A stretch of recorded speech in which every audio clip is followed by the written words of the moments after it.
నర్సయ్య, బయట చలి ఎక్కువగా ఉంది, కప్పుకోవడానికి అమ్మాయికి దుప్పటివ్వు. అలాగేనయ్యా. తెల్లారుగానే పంపించేసాయి. అలాగే. ఎందుకు మీరు చందు పరిస్థితి బాలేదు అన్నారు? ఎందుకంటే తను ఎక్కువ కాలం బతకదు కాబట్టి. ఇంకొక మాట చందు గురించి తప్పుగా మాట్లాడితే ఏం చేస్తావరా? ఏం చేస్తానా నిన్ను?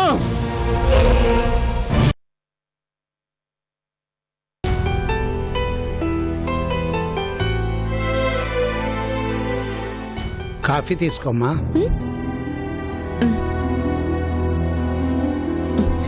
ఇప్పుడు ఒంట్లో ఎలా ఉందమ్మా? నొప్పి తగ్గిందా? తగ్గింది పెద్దయ్యా. అయ్యగారి వైద్యం అంటే అలాగే ఉంటుందమ్మా. డాక్టర్ గారు నిద్ర లేచారా పెద్దయ్యా? ఇంకా లేదమ్మా. ఇదిగో వెళ్ళి లేపుతా.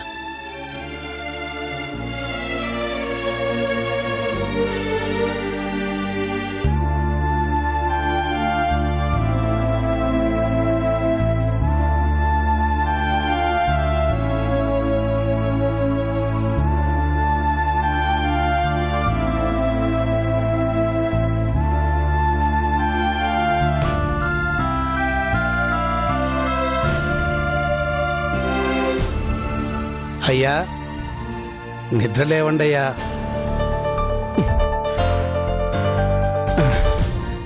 అయ్యా, అయ్యా, కాఫీ తెచ్చాను, లేవండి అయ్యా. అయ్యా, అయ్యా, లేవండి అయ్యా. కాఫీ తెచ్చాను, లేవండి అయ్యా.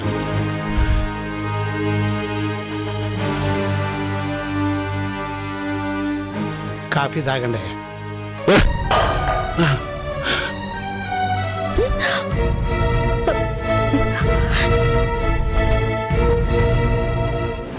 ఎన్నిసార్లు చెప్పాను తను డిస్టర్బ్ చేయొద్దని. అందరూ అయిపోయారు, ఇప్పుడు నువ్వు కూడా తయారయ్యవా? తను ప్రశాంతంగా నిద్ర కూడా పోనేవా? Get out! Get out! అది కాదయ్యా, నిన్నటి నుంచి తమరేమీ తినలేదు. తినకపోతే నేనేం చావను. చావు కూడా నేనంటే అసహ్యమే. Get out! Get out, I say!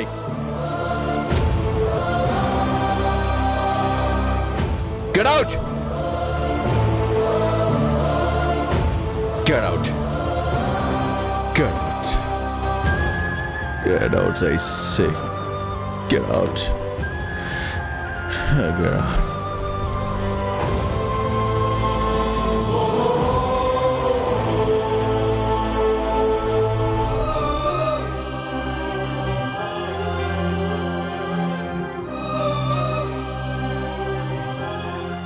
ఏమైంది పెద్దయ్యా? ఎందుకైనా అలా అరుస్తున్నారు? ఎందుకంటే ఏం చెప్పనమ్మా, ఆయన ఎప్పుడు ఎందుకు ఎలా ఉంటారో ఎవ్వరికీ తెలియదు. నిన్నటి నుండి ఏమి తినలేదు, తాగలేదు. నీరసం వచ్చి ఉంటుంది.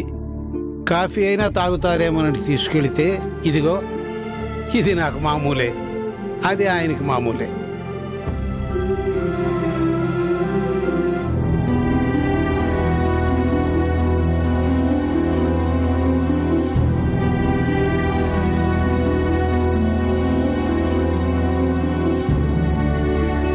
పెద్దయ్యా, మరో కప్పులో కాఫీ పోసివ్వు, నేను వెళ్ళిస్తాను.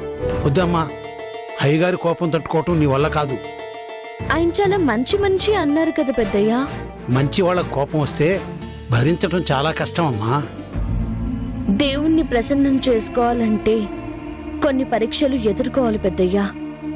నాకు ఓపిక ఉంది. కానీ ఆయనకి తట్టుకోగల శక్తి లేదమ్మా. ఆయన పరీక్షలు పెట్టే స్థితిలో లేరు, కష్టాలు పడే స్థితిలో ఉన్నారు. అయ్యగారిని విసిగించకమ్మా, అలాగైనా ఆయన కాస్త మనశ్శాంతిగా ఉంటారు.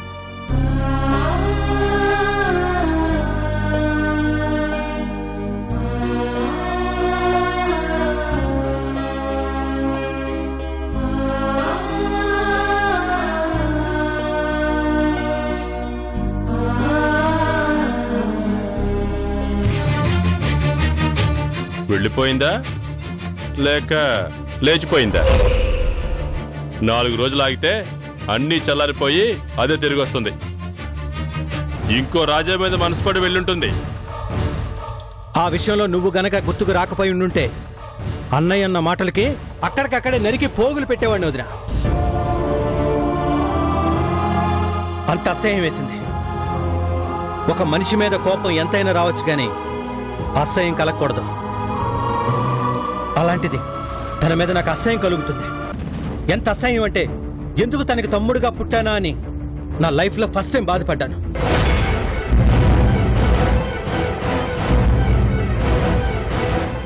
మనుషుల మీద ఇంత ద్వేషం పెంచుకోవాలా? నాకంటే తననే చందు ఎక్కువగా అభిమానిస్తుంది.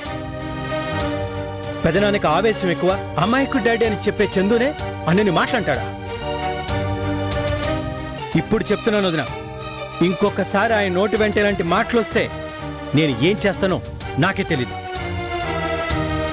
తర్వాత నువ్వు బాధపడతా.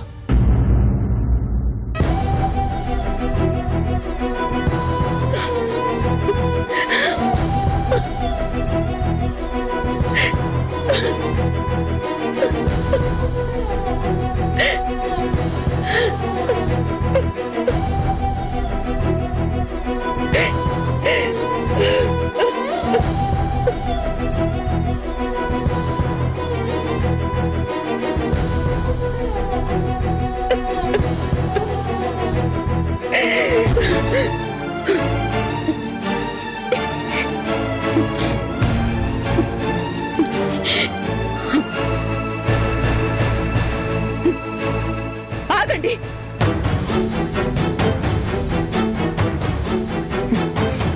ఎక్కడి నుంచి వస్తున్నారు? ఇదేంటి కొత్తగా? అయినా నేను ఎక్కడికి వెళ్ళానో నీకు చెప్పాలా? చెప్పొద్దు. కానీ కృష్ణతో ఏం మాట్లాడారు?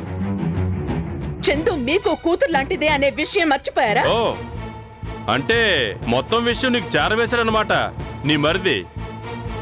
అసలు వాడితో మాట్లాడొద్దంటే ఎందుకు మాట్లాడావు? ముందు ఆ విషయం చెప్పు. మాట్లాడతాను.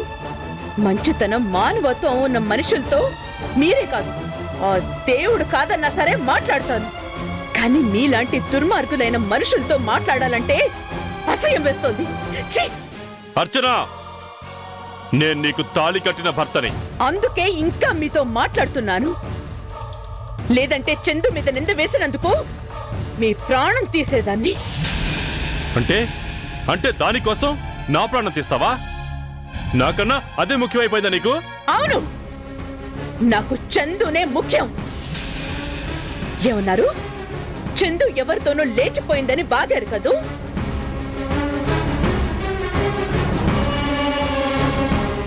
ఇదే మీ కన్న కూతురు అయితే ఇలాగే మాట్లాడతారా?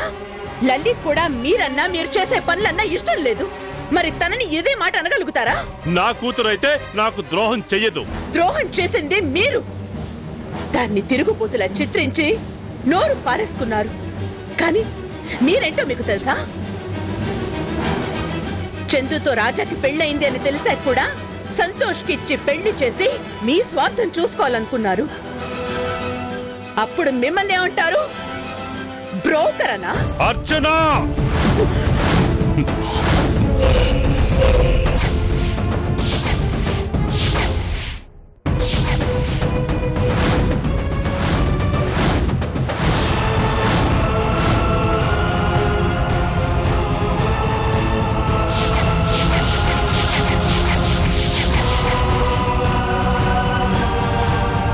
ఎందుకు కొడతారు?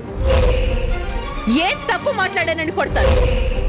నేను మాట్లాడింది తప్పైతే చందుని నోటికొచ్చినట్టు బాగిన మిమ్మల్ని ఏం చేయాలి? కొట్టాలా? చంపాలా? ఈ జన్మకి మీరు మారరు. ఆగో! అంటే నాకంటే వాళ్ళే ఎక్కువైపోయారా నీకు? ఓ కృష్ణగాడు ఫోన్ చేసి చెప్తే నా మీద తిరగబడతావా? చెప్పు, నిజంగా ఆ చందు అంత మంచిదైతే ఇన్ని రోజులు ఎక్కడికి వెళ్ళింది? ఎందుకు వెళ్ళింది?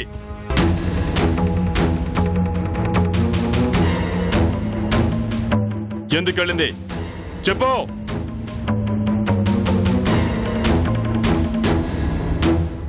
మౌనం సమాధానం కాదు అర్చన, చెప్పు, ఎందుకు వెళ్ళింది? నేనేం చెప్పలేదు. ఎందుకు చెప్పలేవు? చెప్పు, చందు ఎందుకు వెళ్ళింది? అడుగుతున్నాను కదా, చెప్పు. చెప్పర్చన, నిన్నే ఎందుకు వెళ్ళిపోయింది? ఎందుకంటే తన చావుని అందరికీ చూపించడం ఇష్టం లేక.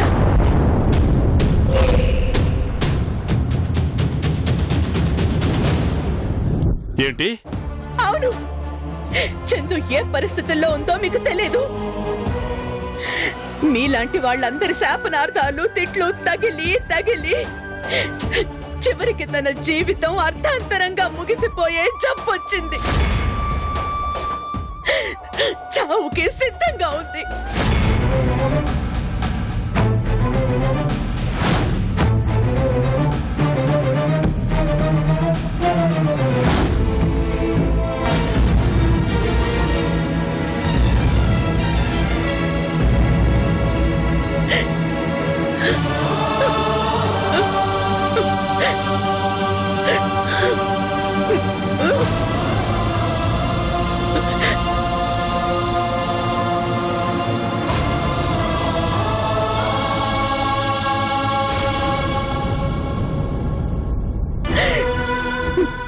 మహా అయితే నెల రోజుల కంటే ఎక్కువ బ్రతకదు. డాక్టర్లు బ్రతకదని ఎప్పుడూ తేల్చేశారు.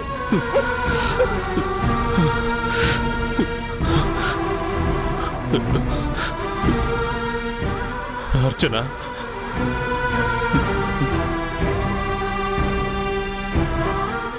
నువ్వు చెప్పేది నిజమా? నిజమా అని ఇప్పుడు అడుగుతున్నారా? అనాల్సినవన్నీ అనేసి చేయాల్సినవన్నీ చేసేసి ఇప్పుడు అడుగుతున్నారా?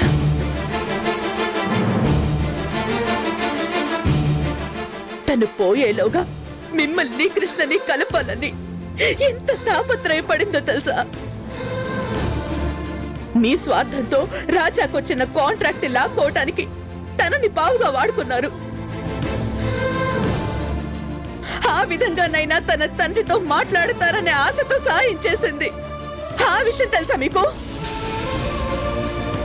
మీరు చేసింది మోసం అని తెలిసాక రాజాకు ఆ ప్రాజెక్ట్ వచ్చేలా చేసి తనకి న్యాయం చేసింది. అటు రాజా మాధవీల పెళ్లి చెయ్యాలి, మన రెండు కుటుంబాలు కలపాలి, తన తండ్రి ఒంటరివాడు కాకుండా జయంతికి తోడు చెయ్యాలి అని రాత్రి పగళ్ళు కష్టపడింది.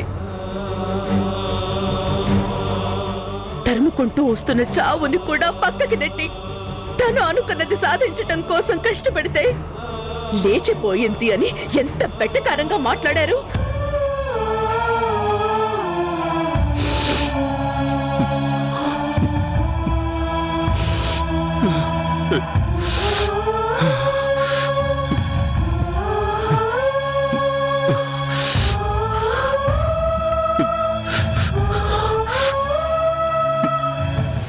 తను లేచిపోలేదు.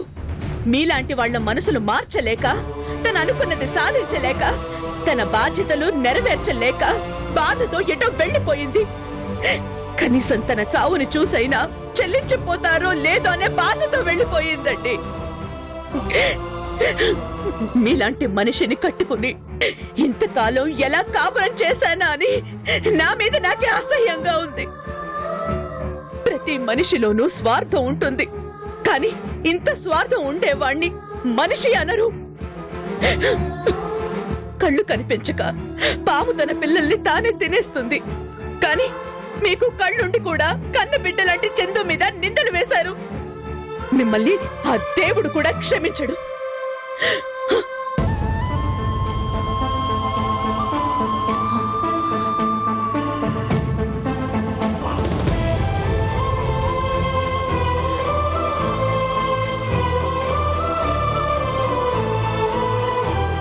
నా దృష్టిలో మనిషిగా మీరెప్పుడు చచ్చిపోయారు.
నర్సయ్య,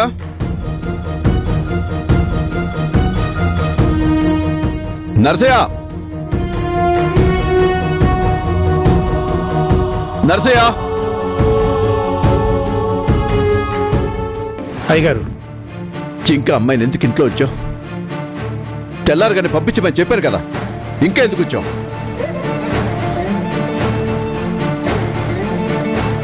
పంపించే.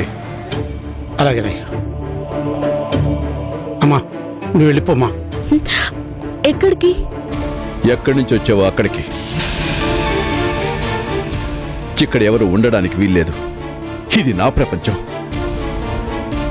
నా ప్రపంచంలో నేను ఒక్కడే ఉండాలి. వెళ్ళిపోండి, అంతా వెళ్ళిపోండి. నేను వెళ్ళిపోవాలనే వచ్చాను, కానీ ఎందుకు బతికించారు?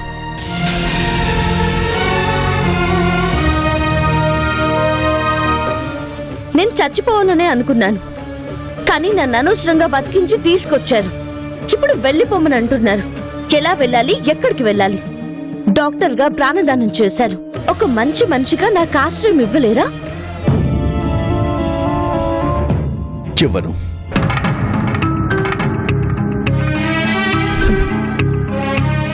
అయితే నేను వెళ్ళను.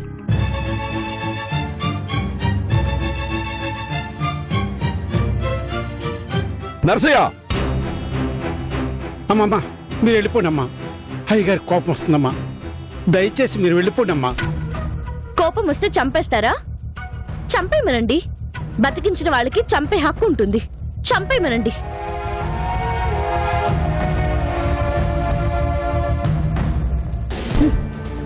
మీరు చంపలేరు, నాకు తెలుసు. ఎందుకంటే మీరు గొప్ప డాక్టర్. మీకు ప్రాణం పోయడమే తెలుసు, కానీ ప్రాణం తీయడం చేత కాదు. నో,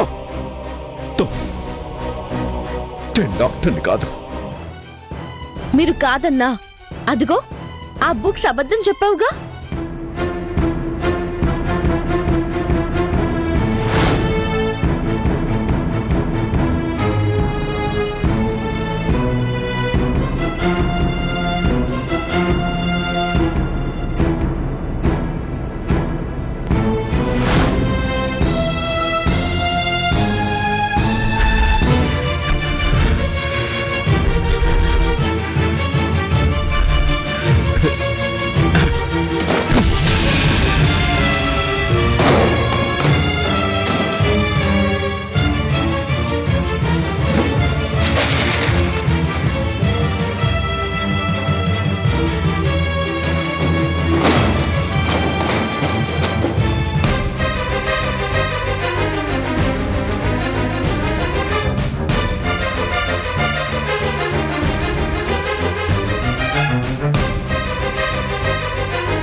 నర్సయ్య, అయ్యగారు, నాకు మనశ్శాంతి కావాలి.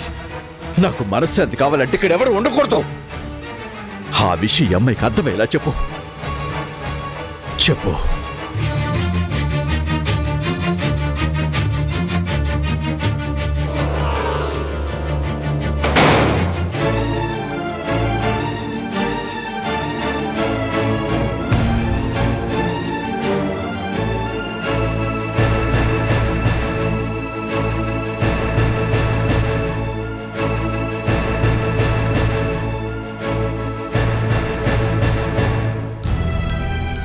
చూసావమ్మా, అదే ఆయన పరిస్థితి. ఆయన గారికి కోపం తెప్పించడం మంచిది కాదు. నువ్వు వెళ్ళిపోమ్మా. వెళ్లేదాన్నే అయితే ఆయనతో అలా మాట్లాడు పెద్దయ్యా. నేను చనిపోదామని వెళ్ళాను. ఆయన్ని నేను కాపాడాను. నన్ను ఆయన బ్రతికించారు. నా బతుక్కి అర్థం ఉండాలి అంటే అంకుల్ని మామూలు మనిషిని చేయాలి. అప్పటిదాకా నేను వెళ్ళను.